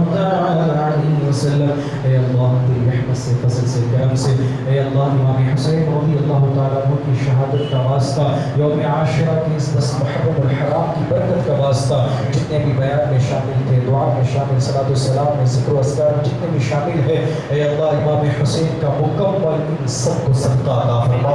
اے اللہ امام حسین شہداء کربلا کے شہداء کا واسطہ، اے اللہ جتنے بھی دعا میں شامل ہے، اے اللہ تمام کے گناہ کو معاف فرما دے، اے اللہ تمام کی خطا کو معاف فرما، تمام کو ایمان کی حالت میں موت عطا فرما، برے دم تک، نسلوں تک امام حسین کی محبت دلوں میں پیوست فرما۔ اے مالک اے اللہ عز و جل تمام کے رزق میں برکت فرما، تمام کے عمر میں برکت فرما، جن کے والدین باحیات ہیں اے اللہ انہیں اور تندرستی عطا فرما، جن کے والدین لوگوں سے کوئی مرحومین ہیں ان تمام کی مغفرت فرما، اے اللہ رحمت سے، کرم سے تمام عالم اسلام کے مرحومین کی مغفرت فرما، اے اللہ امام حسین کے ایک ایک خون کے قطرے کا واسطہ، اے اللہ ہم سب کو نیک بنا، اے اللہ ہم سب کو نیک بنا، اے اللہ ہم سب کو مسجدوں کا نمازی بنا، اے اللہ میدان کا غازی بنا، کعبے کا حاجی بنا، اے اللہ ہم سب کو مدینے کا مسافر بنا، اے اللہ ہم سب کے ایمان میں مضبوطی عطا فرما، ایمان کو قوی فرما،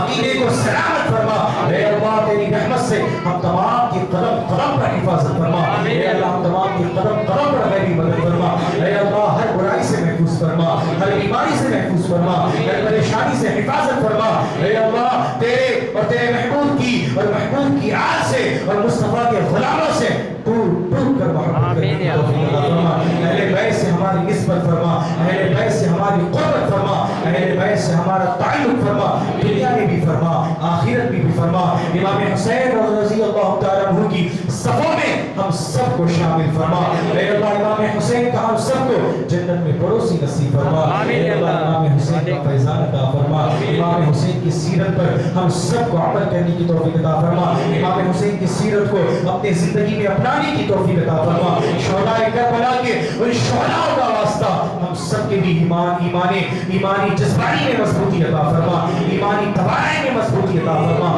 کبھی بھی ہم سب کو بھی باطل کے آگے جھک کر مقابلہ نہیں، اے اللہ ہمیں سر اٹھا کر مقابلہ کرنے کی توفیق عطا فرما، سب سے بڑھ کر ایمان کی حفاظت فرما، ایمان کو سلامت فرما، اور مرتے وقت بڑھ چڑھ کر تیرے محبوب کا دیدار نصیب فرما، اے اللہ جتنے بھی دعا میں شامل ہے آمین آمین کہہ رہے میرے مولا، تیرے بندے ہیں، تیرے حسین کے غلام ہیں، اللہ شروع سے آخر تک شامل تھے، شروع سے آخر تک تیرے غلام تیری حسین کی سیرت سنی ہے، اے اللہ ان کی نسلوں تک امام حسین کی محبت عطا کر دے، اے اللہ مرے دم تک کے ان کی مکمل نسلوں کی غیبی مدد فرما دے، اے اللہ مولا رب کریم مجھے بھی خاص کر تیری دین کے صحیح معنوں میں مجھے خدمت کی توفیق عطا فرما.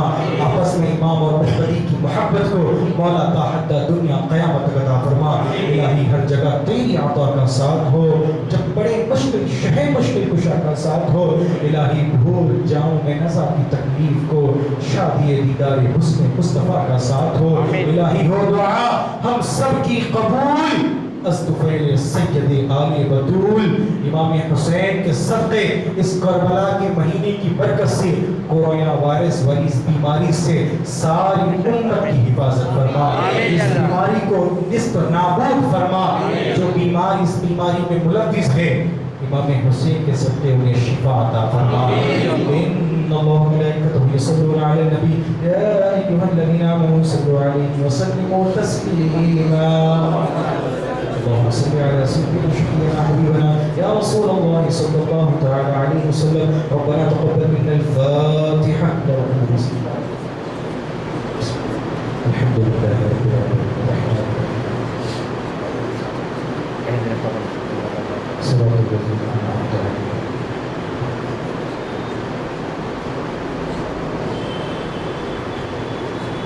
سبحان ربك رب العزة عما يصفون وسلام على المرسلين والحمد لله رب العالمين.